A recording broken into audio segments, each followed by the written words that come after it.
Bonjour à toutes et à tous. Aujourd'hui, nous allons explorer un sujet fondamental, la mobilité dans les espaces publics en Afrique. Au-delà d'un simple lieu de passage ou de détente, ces espaces bien souvent négligés jouent un rôle crucial dans le système de transport urbain et méritent d'être examinés avec plus d'attention.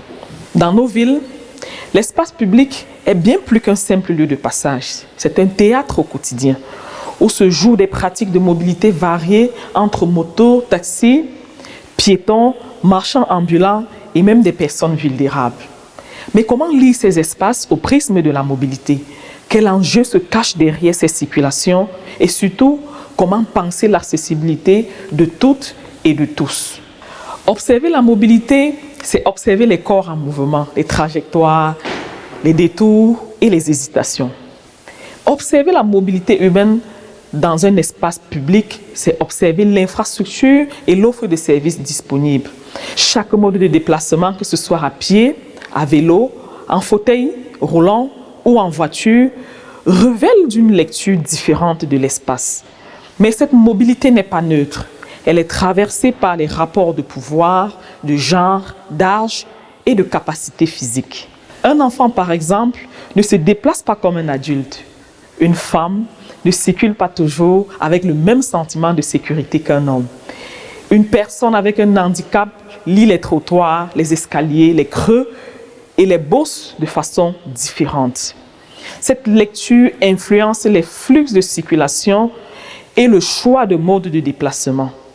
D'un côté, les modes de déplacement varient en fonction de la taille, de la complexité de l'espace, des besoins et des préférences des usagers.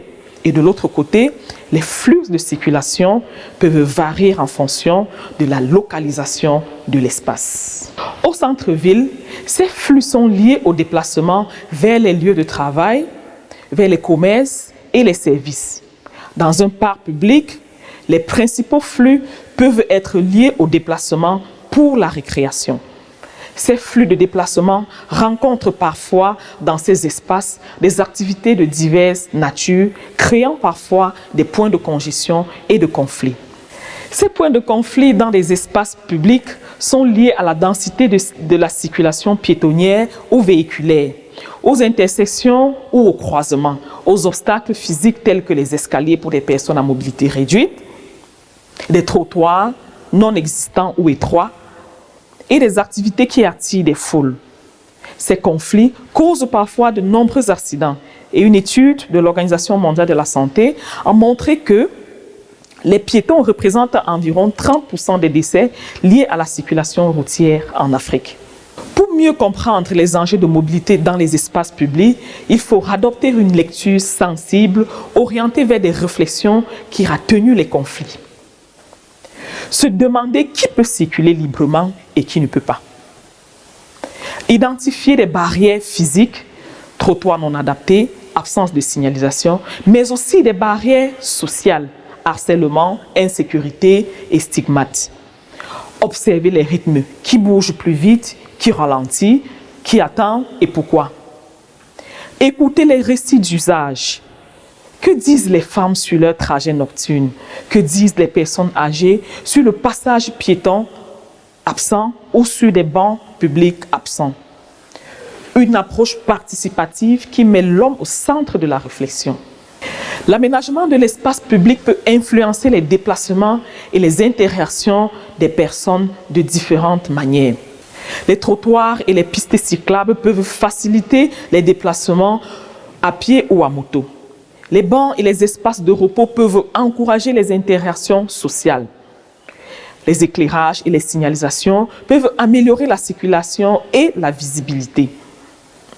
Les obstacles physiques peuvent limiter les déplacements et les interactions entre les usagers. Comment faire pour aller vers une meilleure intégration des déplacements dans les espaces publics? Dans un premier temps, il faut diagnostiquer. Un bon diagnostic commence par une grille d'observation bien élaborée permettant de noter l'infrastructure existante, ses forces et ses faiblesses, le service de mobilité disponible, sa pratique et sa fonctionnalité, les services urbains disponibles, leur intégration dans le site par exemple, les déplacements disponibles, par catégorie d'usagers et par mode de déplacement. À côté de cette observation silencieuse et méthodique, se greffe un questionnaire d'enquête faisant parler les usagers sur leur trajet. Cette façon de faire le diagnostic permet l'intégration des usages informels et des pratiques réelles dans la conception de l'espace. La plupart des projets de mobilité urbaine dans les espaces publics en Afrique ont pour objectif d'améliorer la gouvernance et la sécurité, de diminuer des conflits d'usage, d'harmoniser la signalisation, d'améliorer la visibilité et la praticabilité des cheminements et de renforcer l'offre en mobilité urbaine. Certains projets mettent du temps pour être concrétisés et en attendant, il existe des actions temporaires comme des opérations d'urbanisme tactique et des pépinières urbaines qui sont de plus en plus connues en Afrique et qui permettent de redéfinir un espace. Ces actions urbaines laissent de la place à la créativité et à l'invention des solutions simples et alternatives, au hasard, à l'expérimentation et parfois même à l'erreur. Les gains immatériels sont nombreux, bien que peu visibles directement. Enfin, l'espace public ne peut être véritablement commun que s'il est accessible à tous et à toutes. Lire les mobilités, c'est lire les inégalités, mais aussi repérer les potentialités d'émancipation. En comprenant mieux comment on se déplace, on comprend mieux comment vivre ensemble. Et vous, comment lisez-vous la mobilité dans votre espace public ?